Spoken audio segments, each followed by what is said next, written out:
ఒక వెలుగులు వెలిగి మీ కుటుంబాలలో సంతోషాన్ని ఈరోజు శిల్పకళ వేదికగా తెలంగాణ రాష్ట్ర ప్రభుత్వం ఏర్పాటు చేసింది.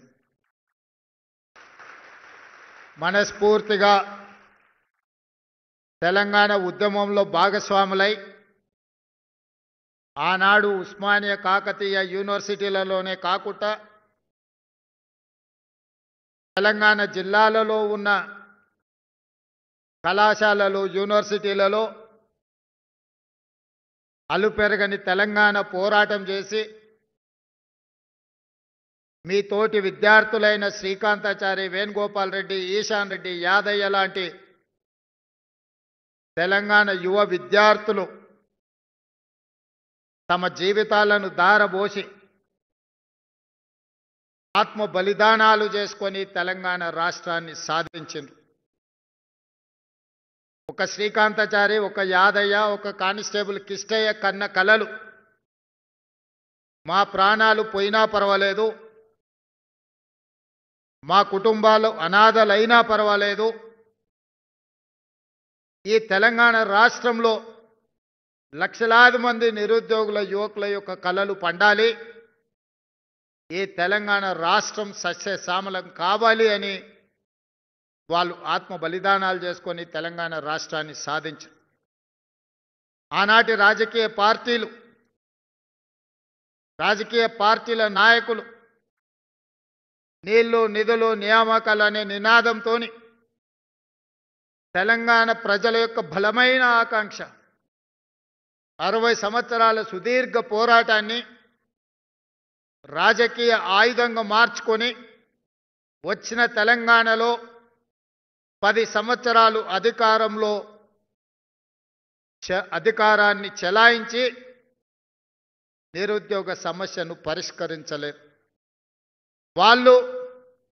వాళ్ళ కుటుంబ సభ్యులు, వాళ్ళ బంధువర్గము ఆగర్భ శ్రీమంతులు ఎలా కావాలి, నిజాం నవాబుతో పోటీపడే ప్రపంచంలోనే ఈనాటి భాషలో పోల్చాలంటే అదానీ అంబానీలతో పోటీపడి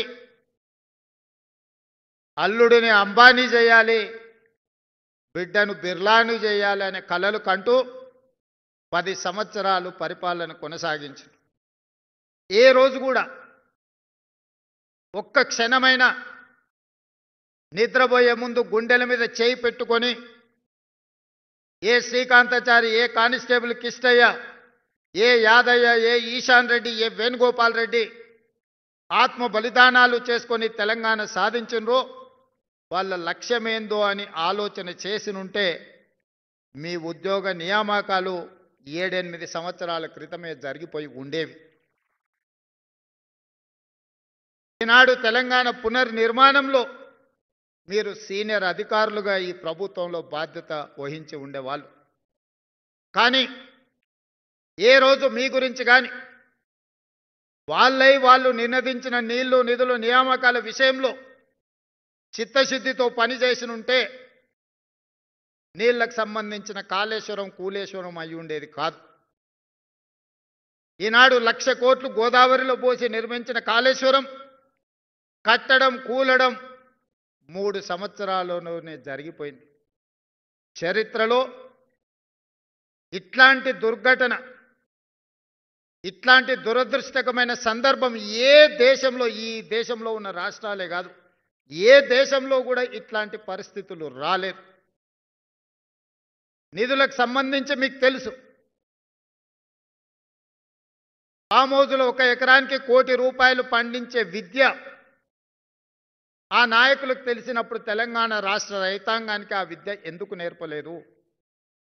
మీరే చూసిండ్రు, మా ఫామ్ హౌస్లో పంట పండిస్తే ఎకరాకు ₹1 కోటి వస్తుందని ఒక పెద్ద ఆయన చెప్పిండు. సంతోషం, అద్భుతమైన కళ మీకు ఉన్నందుకు.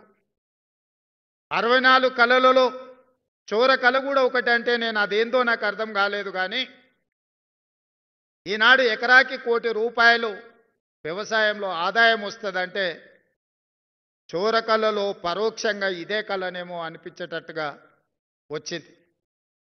తెలంగాణలో ఆనాడు ఒరేసుకుంటే ఉరేసుకున్నట్టే అని ప్రభుత్వాలు పలికినాయి. తెలంగాణ రాష్ట్రం తెచ్చుకున్నది పండించిన పంట కొనుగోలు చేయలేని పరిస్థితి